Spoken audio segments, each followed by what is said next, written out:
டே 56க்கான 4வது promo release பண்ணியிருக்காங்கங்க. ஒரு பொம்மையை தூக்கிட்டு வந்து நிற்கிறாரு சேதனை. இந்த பொம்மை டாஸ்கை எப்படி விளையாண்டாங்க, எப்படி அணுகுனாங்க அப்படிங்கிறத ஒரு இன்வெஸ்டிகேஷன் பண்ணிட்டு இருக்காரு. பவித்ராவை எழுதுருக்க சொல்றாரு. பவித்ரா, நீங்க எழுந்துறீங்க. பவித்ரா, ஏன் சார்? இல்லை உங்ககிட்ட கேட்க வேண்டிய சில விஷயங்கள் இருக்கு, நான் கொஞ்சம் கேட்டுதான் ஆகணும்.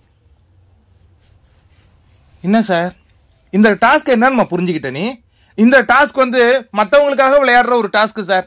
மற்றவங்களுக்காகனா எனக்கு புரியல. எப்படி நாம அவுட் ஆனாலும் பரவாயில்ல, ஆனால் நம்ம மற்றவங்க யாரை காப்பாற்றணும்னு நினைக்கிறோமோ அவங்கள வந்து நம்ம எப்படியாவது உள்ளே சேர்த்துடணும் சார். அதுக்கு தான் விளையாண்டியாமா?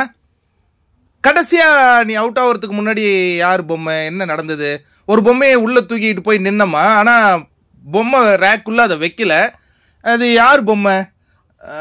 மஞ்சரி பொம்மை. மஞ்சரி, நீங்கள் எழுந்துறீங்க. எப்படி விளையாண்டாங்க பவித்ரா? சார், பவித்ரா வந்து அவங்களுக்காக தான் சார் கேம் ஆடினாங்க, எனக்காக ஆடவே இல்லை சார். என் பொம்மை அவங்க வைக்கவே இல்லை. அப்படியே பவித்ரா?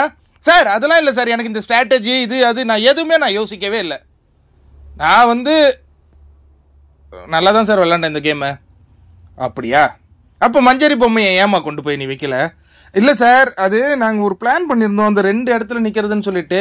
இல்லை, நீ சொல்கிறது பிரகாரம் நீ உனக்காக விளையாடலன்னா நீ மஞ்சரி பொம்மையை வச்சிருக்கலாம் இல்லையா சார்? வச்சிருக்கலாமாம்மா? ஆமாம் சார், அது வச்சிருக்கலாம். அதுக்கப்புறம் 2 பேரும் வெளில. ஆனால் சேதனா, அதுக்கப்புறம் 2 பேருமே வெளில வந்ததுக்கு பிறகு சிவானந்த் திடீர்னு ஒரு பர்ஃபார்மன்ஸ் பண்ண தொடங்கினார் மஞ்சரி கிட்ட. ஐயோ, அது வேற லெவல் பர்ஃபார்மன்ஸ். அதில் மனசு உடஞ்சி நேராக போய் மஞ்சரி உள்ளே வச்சுட்டாங்க. பட் சிவானந்த் கேட்கறதும் கரெக்ட். ஏன்னா இவங்க உள்ளே போயிட்டாங்க, டால் ஹவுஸ் உள்ளே போயிட்டாங்க.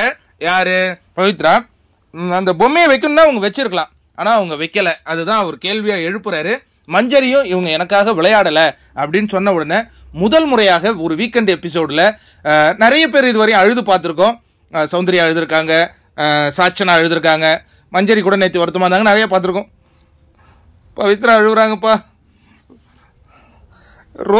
ரோஸ்ட் பண்ணால் அவங்க மேலே சிம்பத்தி கிரியேட் ஆகி நிறைய ஓட்டு விழுதுன்னு நான் கேள்விப்பட்டுக்கிட்டு இருந்தேன். இப்போல்லாம் பவித்ராவுக்கு இதுக்கப்புறம் நிறைய ஓட்டு விழுமா பாவம். ஆனால் பவித்ரா வந்து இந்த கேமில் 6 பேரை வந்து அவுட் பண்ணியிருக்காங்க. ஆக்சுவலாக அதுக்கு ஒரு கேமராக பார்த்தா அது சரியா என்னன்னு தெரியல. 6 பேர். ஏன்னா இவங்களை ரொம்ப நம்பி மோசம் போனது யார் தெரியுமா? ரஞ்சித் தான். நிறைய முறை 2 பேரும் தான் கொண்டு போய் வச்சுக்கிட்டு இருந்தாங்க.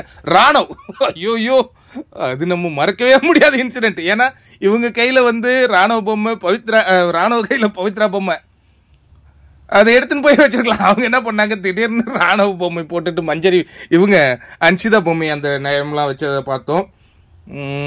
என்ன நடக்க போகுதுன்னு தெரியலையே. பாவம் பவித்ரா அழுகுறாங்களே.